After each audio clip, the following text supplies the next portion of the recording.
Em nosso estudo de hoje, é a lição 159 do livro Palavras da Vida Eterna. Aprendamos, no entanto.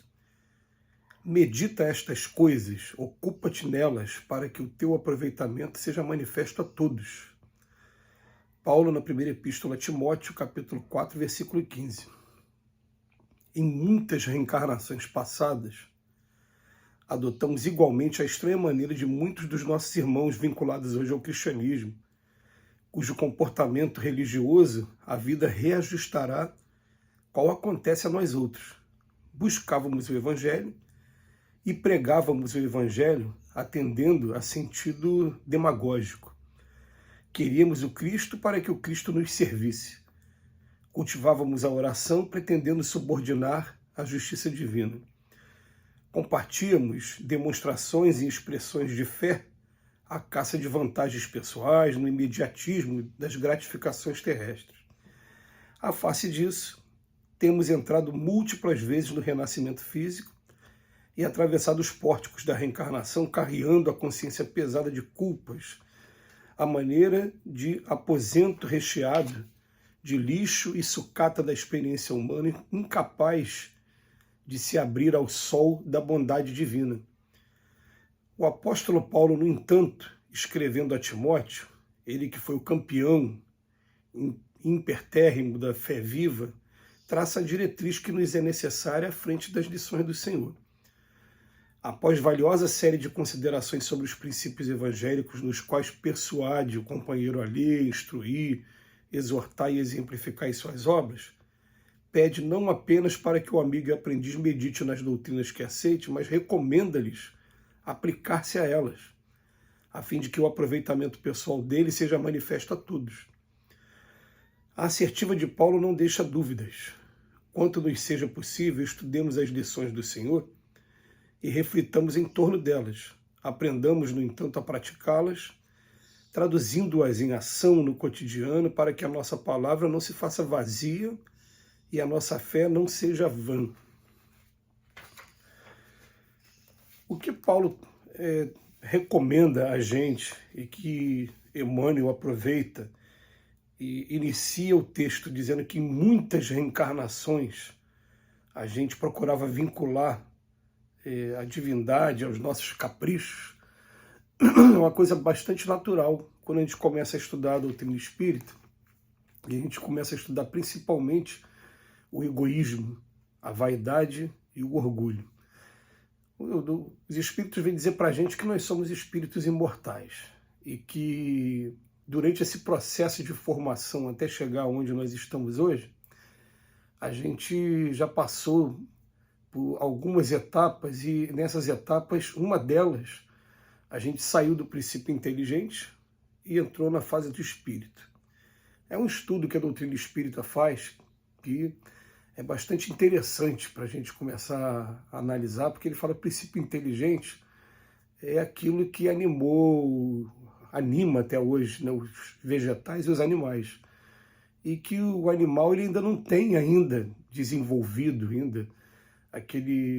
o egoísmo como a gente tem quando ele se transforma em espírito. Ele está desenvolvendo os instintos aos poucos, e quando ele termina de desenvolver todos os instintos, ele vai se elaborando até ter condição de semente virar árvore, de princípio inteligente virar um espírito.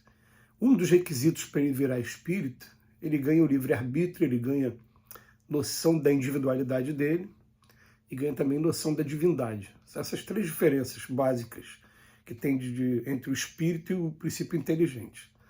Isso é um estudo mais profundo aí da doutrina espírita. Quando você ganha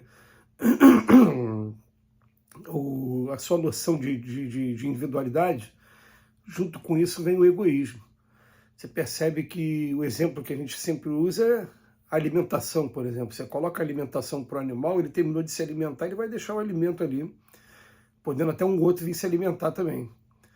Quando se transforma em espírito, não, eu me alimento, mas eu tenho aquela certeza de que daqui a pouco eu vou ter fome também, eu acabo guardando o alimento para mim. Isso já é o egoísmo. Esse egoísmo ele fez parte natural do processo de formação de todos nós. Mas depois que a gente desenvolveu esse egoísmo, aprendeu a proteger a nossa vida, aprendeu com o princípio de conservação, a importância da gente estar aqui encarnado. Aí o que vem fazer agora para a gente? Isso vocês já aprenderam. Agora o que vocês têm que aprender agora é deixar esse egoísmo de lado e procurar desenvolver agora uma coisa voltada para a coletividade.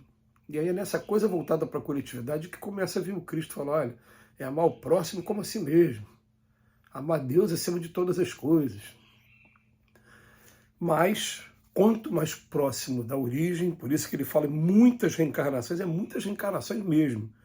A gente adotou uma estranha maneira, né, vinculado hoje ao cristianismo. O que é? A gente buscava o evangelho, a gente pregava o evangelho, mas atendendo um serviço pedagógico. Queríamos o Cristo para que o Cristo nos servisse. Então você quer fazer o pedido, as promessas, para que os nossos caprichos sejam atendidos. Então, cultivávamos a oração pretendendo subordinar a justiça divina. E é interessante, né? A gente faz, às vezes, a mesma oração o tempo todo, e a oração, ao invés de ser assim, Senhor, aquilo que o Senhor tem como plano para a nossa vida, que a gente possa aqui entender e colocar na prática, não. A gente estabelece um roteiro que, muitas das vezes, é um roteiro errado, equivocado. É um roteiro que já não faz mais parte, mas a gente insiste nele, e a gente fica fazendo aquela oração e depois chegando ao ponto até de acreditar que Deus não está atendendo as nossas orações. Isso é comum. Então ele vem falar aqui para a gente, né? A gente compartilhamos demonstrações e expressões de fé à caça de vantagens pessoais. E falar face disso, a gente tem entrado múltiplas vezes no renascimento, carregando a consciência pesada de culpas, a maneira de aposento. Então ele fala qual é o segredo para a gente sair desse turbilhão todo.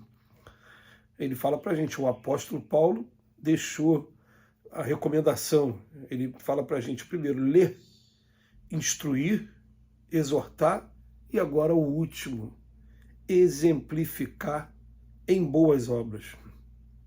Não é só apenas para a gente ler, falar bonito. A gente vai meditando nesses conceitos diariamente, e a voz da consciência começa a chamar aqui a atenção, fala, poxa, mas é isso mesmo? Será que isso tem a ver com o que você está estudando, com o que você está lendo? E você, com o tempo, vai ficando envergonhado de alguns comportamentos. A gente começa a ser vergastado, né? É um termo bastante interessante. Aquilo vai chamando a atenção e vai incomodando e vai nos chamando, nos impulsionando para o progresso. Então ele bota aqui, pede não apenas para que o amigo e aprendiz medite nas doutrinas que aceita, mas recomenda-lhes aplicar-se a elas, a fim de que o aproveitamento pessoal dele seja manifesto a todos. E a gente vai perceber, assim, gente, o dia que a gente consegue, ao invés de ser o homem teórico, ser o homem prático a gente consegue chamar a atenção.